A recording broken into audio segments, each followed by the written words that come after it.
The English Defence League, the group against what they describe as the Islamification of Great Britain, could be about to enter British politics. The EDL has told this programme they are thinking of becoming a political party. So would you vote for the EDL? The number to call is 03700 100 110. You can email via the website. Text me 81012. Tommy Robinson, co-leader of the English Defence League, is here, as well as Professor Sir Dan Hopkin, political commentator. We'll go back to those gentlemen in just a moment. First, let's go to Eric in Bridgend, Dale in Pontypridd. Good afternoon to you, Eric. Hello to you, Dale. Good afternoon. Hello. Good afternoon. Eric, you go first, sir. Would you ever vote for the EDL? Possibility there is a chance I might vote for them. Because, as I said before on your programme, free speech is gone from this country. Why can't I say what I want to say without any ramifications? The whole point is, if I do not like somebody or I don't like the religion, I have every right to say so. And this is my right. You talk about human rights and everything else, but where is my human right to say what I believe in and what I don't believe in? I have a lot of Muslim friends. They're not...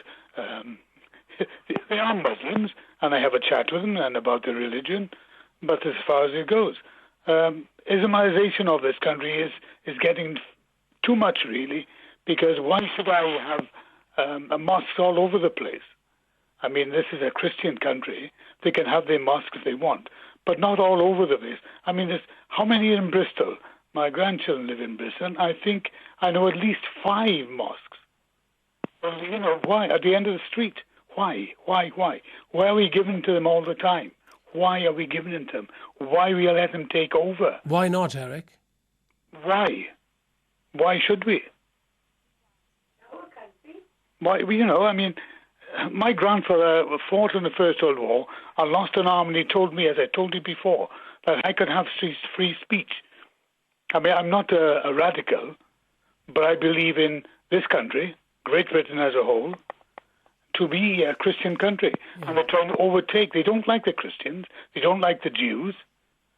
But that's their problem. They say they want to integrate, but they're not integrated. I remember, just hang on a second. I remember going down Boo Street at least 50 years ago. They were multiracial, multiculturalism. I never had any problem going down there. But if you go into a Muslim area today, they look at you and as if, what the hell are you doing here? This is my country as well as theirs. Yeah. And I should be able to go around where I want without fear of having my head cut off, my throat slit. Why? This is my point. Do you honestly think you'll get your throat cut if you walk down Bute Street in Cardiff? I'm not talking about Bute Street. I'm talking about a ghetto where the Muslims are. And it's been reported in the papers that white people like me go down there and they have looked at them as if they've got 2 or 3 heads. Now, this is not right. As I said before, I should be able to walk into these places without fear because this is my country. I was about to ask you, Eric, we have Sikh temples, we have Jewish synagogues. I have no problem. What's the problem with the mosque? I have no problem with the mosque as long as they don't take over. The whole point is they're taking over slowly. And this is what I don't like. I don't mind having a mosque. Not at all. I've been in 1 or 2. And they're okay. But it's not my religion, is it? No, okay. Dale in Pontypridd, what do you think? No, Jace, I would not vote for the EDL. We already have the National Front, and people of that persuasion would naturally vote for them. I think that we've got far too much hatred in this country as it is. And I know that the Muslim population are not integrating as they are, but with the emergence of another extreme right-wing party would set back any integration a lot more. I can understand why the EDL has come to the fore because of radical Muslims. And when we have been bombed, organisations like this are going to come to the fore. And also human rights, and particularly the way that people like Abu Hamza and others have played the human rights card. We have allowed them to preach their hatred in this country instead of jailing them, sending them back to where they are wanted, because wanted they are, because those people are murderers. And if we, as a government, had stepped in on the extremists, and maybe you were normal Muslims, who I know a lot and are very nice people, I pointed out these people a lot earlier, the EDF and other organisations would not have come to the fore. Do you understand, Dale, how Eric is feeling? He says, this is my country. Well, yes, it's all our country.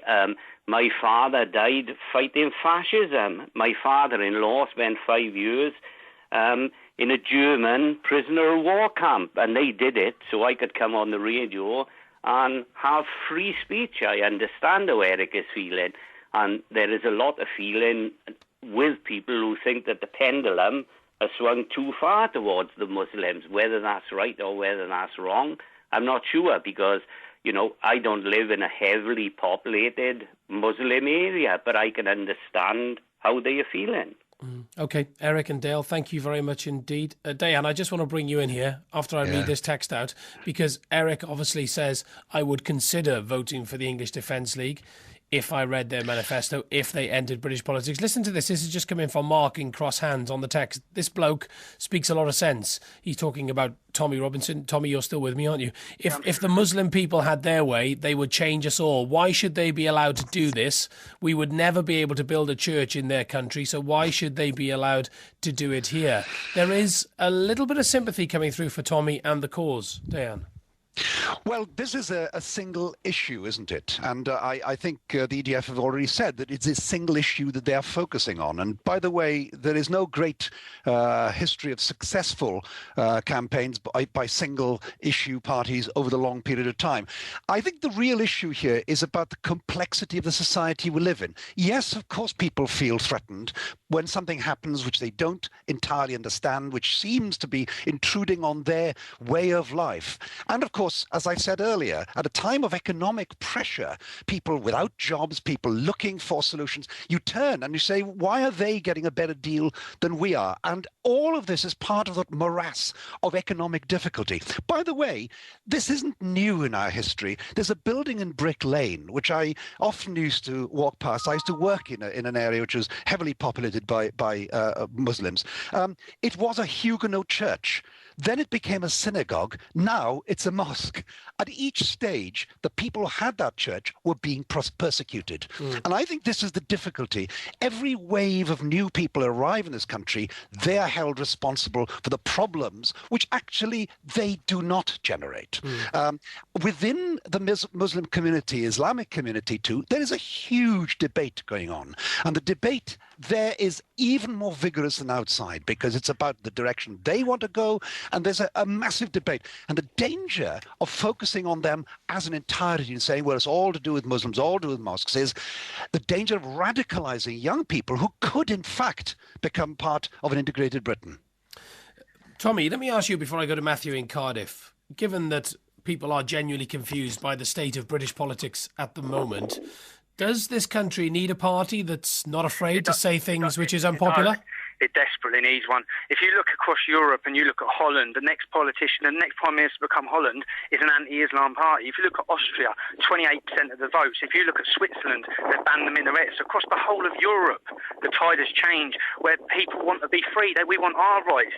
And it's driving people to form anti-Islamic organisations, because Islam, like Sharia law, in the year 2003, the European Court of Human Rights done an in-depth investigation, and they found that it was incompatible with Western democracy and freedoms, and they outlawed it, and it was incompatible due to their views on women, homosexuals and infidels. That's every single one of us non-Muslims. Now, if Sharia law is the fundamental part of Islam, of the Quran, and it's incompatible with Western democracy. It's there. It's a law. And by talking about economic hardships and the current climate, that's got nothing to do with this. And I see that most of the people that will come out and comment against the EDL won't live in a town or city like Luton. They won't live in a heavily populated. And people say you have experts coming on and talking and politicians coming on and talking. And I say, I'm sorry, but I'm more educated to tell any of you about Islam growing up where I've grown up than you have being educated at Oxford University. Okay, because you've been educated in it and you've read books on it. We've lived it. We've breathed it. We're here, mate. We're growing up in these towns and cities, so we are more educated to tell people what's going on. And that's the problem we've got. Our politicians don't understand. All the people talking on behalf of us, they don't understand because they go back to their houses in their country suburbs and they don't know what's going on in these towns and cities. And they're out of touch with it, completely out of touch with it. And that's why the feeling across the country, and the scary thing for us is, if you look at Islamic demographics, they're having 5.6 children on average. We're having 1.4 on average. The next 20 years is going to be an explosion in the size of the Islamic communities. And that would not be a problem if they were integrating, if they weren't promoting Sharia law, if they weren't promoting extremism and terrorism. It wouldn't be a problem if they weren't promoting homophobia, homophobic attacks weren't going on. If all the things that our freedom stand for weren't being eroded, it wouldn't be a problem. But there is a big problem, and demographics are going to rise, and the problem's going to get worse, and it needs to be tackled now, why there are only 3 or 4 million Muslims in this country. We need to tackle it. We need to really try and make them integrate. We need to really try and stop Sharia law. And as I said, for common people to be the people having to come out and say this, it's sad. It's a sad state of affairs for our political system. Right. Because, let's go to Matthew in Cardiff. I think Matthew wants to have his say. Hello, Matthew. Good morning to you, Jason. Hi, how are you? You well? Yes, very good. Would you vote for the English Defence League? You've heard Tommy Robinson? Oh, definitely. I was devastated when I went into my local polling booth and couldn't vote BNP. They said they didn't have a BNP representative in Cardiff, in South Wales, so we couldn't vote for. You couldn't vote for them. I was devastated. I think we're being taken over. I think the majority of you can't turn around and say tar Muslims all with the same brush, because they're not. Some of them are very nice people. I'd just like to quote 2 small examples to you. One, Cruish Road Bridge. The traffic on there on a Friday is absolutely rammed manic. It's double yellow lines on both sides. There's a bus lane. I complained to outside the police station to all the cars and the Muslims outside, and they said, "Oh, listen, we can't buck them all for being on double yellows." They said there'd be uproar. Now, if I parked there and 20 other white people parked there, we'd get a ticket. But because there was uproar, because they're in the mosque and they're praying, sorry, we can't give them all a ticket. There'd be uproar. No, the yellow lines are there for a reason. And I think it's shocking. We're being taken over, absolutely taken over. So you would consider voting for the EDL if they fulfilled their political ambitions? I distribute leaflets. I'd help them in any way I could. Too right. We're being taken over, Jason. The majority of Muslims are very good. They're respectful, helpful, polite, good people. I've got neighbours that are Muslims, and I've taught, and they say to me, "Well, I can understand where you come from." It's absolutely shocking the way that there's a smaller amount of them behave. Your last call was on about Bute Street, walking down Bute Street. I got a friend who lives in Loudon Square Flats, Neville. And I turn around and say to him, "Listen," I phone him and say, "Listen, when I come in down, I'll pick you up, I'll phone you to tell you I'm on my way. I'm 39 years of age, 5'11" and 20 stone, and that's not 20 stone of fat either, Jason. And I wouldn't walk down there in the lights, let alone in the day. You feel intimidated. I drive down there, and you see crowds of them and bunches of them walking over, trying to see what's in your car, and God knows what. I feel that if they get in, they'd get my votes, and a lot of friends and family's votes too. Yeah. I was absolutely devastated. It's quite a widespread feeling then amongst your friends. Then is it, Matthew? Friends and family, the most common people. But another little example then, when a policeman stops you and gives you a producer, and I got a family in the police force, quite high up in the police force too. When they stop you, they had to change, but South Wales Police had to change the producers. So if they stop you and say, "Can you produce your documents to the local police station?" they're not allowed to call you, "Are you white and British?" anymore. It's white and European. And they've got to say that now because the guidelines from the Home Office told them that it's offensive to Muslims and other people to be called British. You're not allowed to, the police aren't allowed. And if you, with the council, you fill in a council form, anything like that is now white and European. You're not allowed to call yourself British because it can be classed as offensive. That is shocking, absolutely shocking. We're being taken over. We can't have it. I remember when Simon Cowell was on the TV not so long ago. He said, "If we're proud to be British," you're not allowed to say it anymore. There was uproar in the national newspapers to say he was racist. No, he's proud to be British, and he wants to fly the British flag. Britain's got talent.